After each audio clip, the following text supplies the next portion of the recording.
Hey, and welcome to my YouTube channel, Boy in a Tree. And what that was me singing "Paper Dolls" by Meredith Grey and Melissa Casey. It's a poem that these two made. I'll put their Instagrams down below. That's where I found this poem, which was on Meredith Grey's Instagram. And she collaborated with Melissa Casey, and so this poem just kind of inspired me enough to make this little song from the words that they made the poem that they created. And yeah, it just inspired me to make that song from it. It's a really kind of just little rough song that I just kind of put together randomly, but it was just I was inspired enough to do it. So what I'm going to do right now is kind of read through the poem and just kind of talk about how it made me feel and why I got inspired by it. So yeah. Poetic fuel tickles cluttered brain stems, arouse the amend the hearts of everyone who has never had a voice. So that section right off the bat. For people who have never had a voice. So talking about your feelings is not easy. I feel like that's like an understatement. For me to do this right now, to talk about through this poem and my feelings and just kind of talk around my feelings, it's not an easy thing to do. So when somebody is inspired enough to write out a poem and truly put themselves out there, and how, for example, how this poem inspired me to do this, and I would say I'm somebody who doesn't have a voice, and by that I mean I can be a very shy person. I keep to myself. I'm a very keep to myself person, unless you crack me open. But yeah, so for people who are just not able to just share these feelings, for somebody to be able to share them and then have them inspire those people who don't have a voice, it's a beautiful thing. So I feel like that's kind of that first section, what that kind of represents. So continuing on, when people cannot handle your truth, you get used to playing dress up with your words. Playing dress up with your words, hiding those feelings. When you're I feel like a good way to say it is like when I'm out in being social or whatever. Sometimes for me personally, it feels like I'm putting up an act. I'm being myself, I'm putting myself out there, but it requires a big push for me to be social and put myself out there. So at times it feels like that push sometimes is me just putting on a face, putting on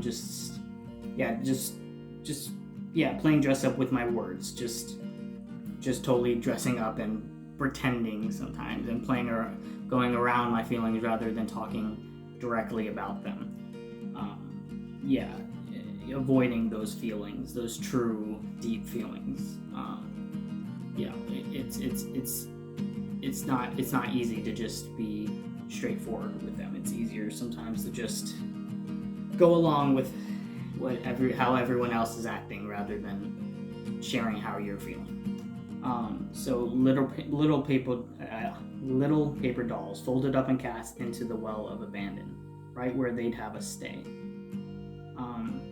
Little paper dolls, and I think that's really I like that, because again, playing dress up with your words, and it's almost as if like other people are dressing you up. You have to again act to other people, and how to be social, you need to fall into the social scenario, and just kind of, it's almost like other people are dressing you up because you're playing into how everyone else is reacting.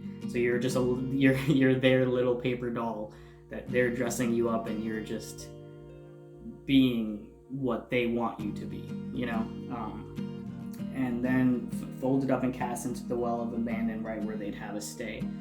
Okay, so abandonment, that this part kind of hit. Abandonment is tough.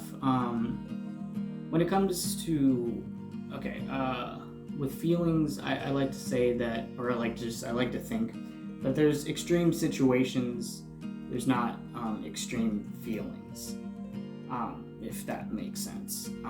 And by that I mean, what I've faced personally with abandonment comes more with people that I've gotten just extremely close to, and then I'm just suddenly cut off from them suddenly, and Part of me doesn't really know why, and it's tough too when that happens because I'm somebody who can be kind of closed off. So when somebody that I get extremely close to just completely cuts me off, it hits me hard because I don't get that close to many people, and when that does happen, so it's that feeling of being just cast into this well of abandon, and then right where they'd have us stay, that line, it's like as if, they cut you off and they just, whatever, you're just go over there and just stay there, and you feel abandoned. But then as the poem continues, but what they don't know is that we are ferociously fearless.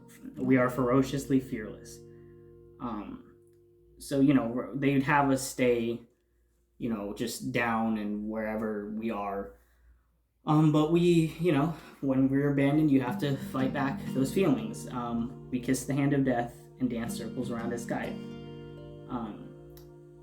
And, when you're at your lowest, let's just be real, and you're looking at, sometimes you have those moments where you're looking at death, but you dance around his guide. You laugh in his face.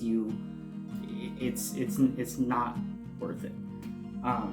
And you fight and you move on.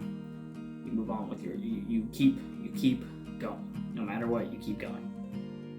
And then we take pride in our scars because we know that they are real, that we are real. And that's the end of the poem. So yeah, we take pride in our scars. You take pride in what makes you special, or what has hurt you. You take pride in those things, and you put yourself out there no matter what, because your feelings are real. What you feel is valid. Again, there are no extreme feelings. There are extreme situations, but there are no extreme feelings. Because your feelings are real. We are real. And you know what? I'll just kind of end it there. This poem is beautiful. I really enjoyed it. I'll see if I do this again for another poem. I hope somebody else enjoys this. And I hope you stay connected. Bye.